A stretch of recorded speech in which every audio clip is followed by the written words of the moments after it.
Hola chicos, bueno, vamos a ver voz pasiva. Bien, en la parte izquierda superior van a leer que dice active y passive. Vamos a seguir toda la línea de active. Tenemos el sujeto, en este caso se utilizó I como ejemplo, write como verbo, que es escribir, y a letter como objeto. Entonces, I write a letter. Tenemos sujeto, verbo y objeto. Pero luego en la voz pasiva, esos roles entre el sujeto y el objeto se van a intercambiar. Entonces, vamos a colocar en primer lugar lo que antes era el objeto, que ahora se va a convertir en el sujeto, luego el verbo en voz pasiva, y luego lo que antes era el sujeto se va a convertir en el objeto. Entonces quedaría: a letter is written by me. ¿Ok? Ese by me al final, ese by y luego el objeto, generalmente no lo van a ver utilizado. Lo que van a ver ustedes en general va a ser hasta la formación de la oración hasta la voz pasiva y nada más. Y ahí va a terminar el sujeto y la voz pasiva. Esto es importante que lo sepan porque estos son ejercicios, digamos, o actividades a veces armadas para que ustedes tengan que colocar ese by, ¿sí? En ejercicios que son bien metódicos, pero en el día a día, para ejercicios en contexto, no lo deberían de utilizar en general. Bien, continuamos entonces. Tenemos acá todos los tiempos verbales que fuimos viendo en la forma activa, pero pasados a la voz pasiva, siempre con el mismo objeto.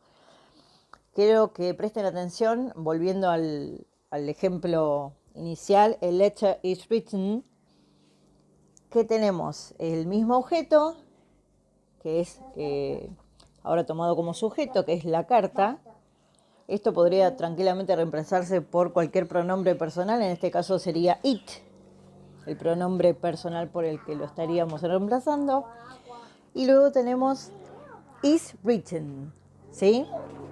Bien, esto en la oración original estaba en presente simple. I write a letter. Presente simple. Entonces, en mi voz pasiva tengo que colocar el verbo to be de presente, ¿sí? Como es simple, no voy a agregarle nada más. Simplemente le voy a agregar el verbo to be en presente, ¿sí? La oración original me está indicando que yo tengo que utilizar el verbo to be en presente, porque es presente simple la oración original. Entonces esto quedaría en voz pasiva: a letter is written. ¿Ok? Ese written es el pasado participio.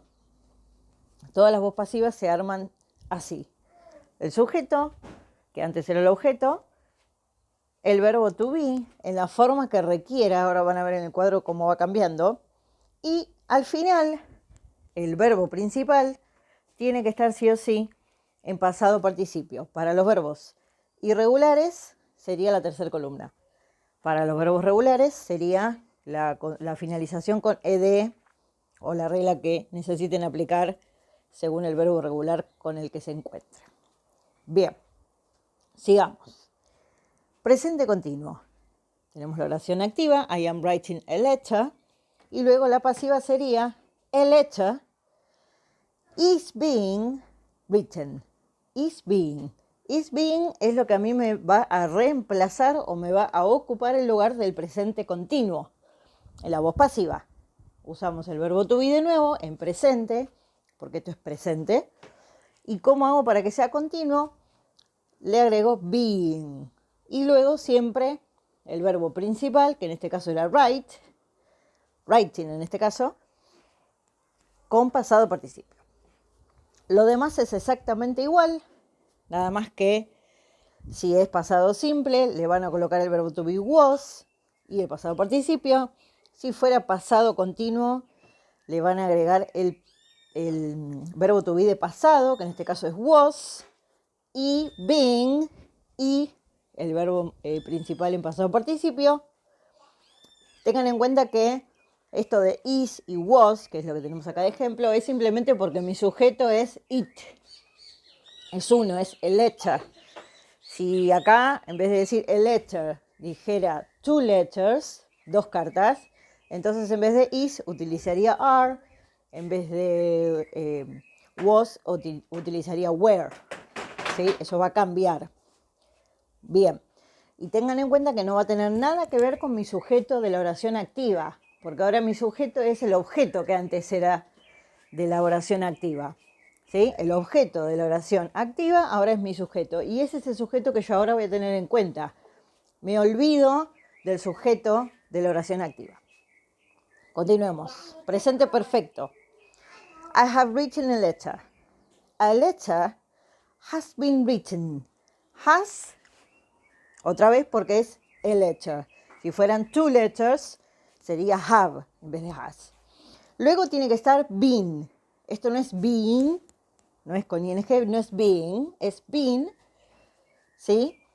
Que sería el pasado participio del verbo to be. Y además le agrego el pasado participio, siempre, del verbo principal, que en este caso es write, y que en pasado participio sería written. Bien. Pasado perfecto, más fácil porque si ya tengo had, como had se utiliza para todos los sujetos igual, entonces en la voz pasiva voy a utilizar de nuevo had, independientemente del sujeto que me toque, luego been y luego el pasado participio del verbo principal. Vamos con el futuro. I will write a letter. A letter will be written. Como yo necesito tomar el verbo to be como base para iniciar mi voz pasiva y will no es verbo to be, entonces tengo que agregárselo.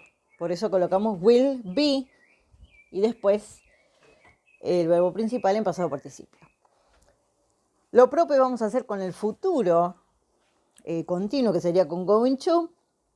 I am going to write a letter. A letter is going to be written. ¿Ven? Is going to, lo usamos igual. Y mi verbo to be acá es be, que sería el infinitivo, ¿sí? El que yo uso en la oración activa. Solo que acá le estoy agregando, además del verbo to be, el pasado participio del verbo principal, que en este caso es write, y que lo traducimos en written, para el pasado participio. Bien, esto es así de simple, pero así de difícil quizás. Así quizás les parezca sencillo, después en las oraciones a veces se complica un poco. Les voy a dejar un ejercicio muy cortito sobre esto, para que lo puedan poner un poquito en práctica, ya que es importante que se lo lleven para la posteridad. Un beso.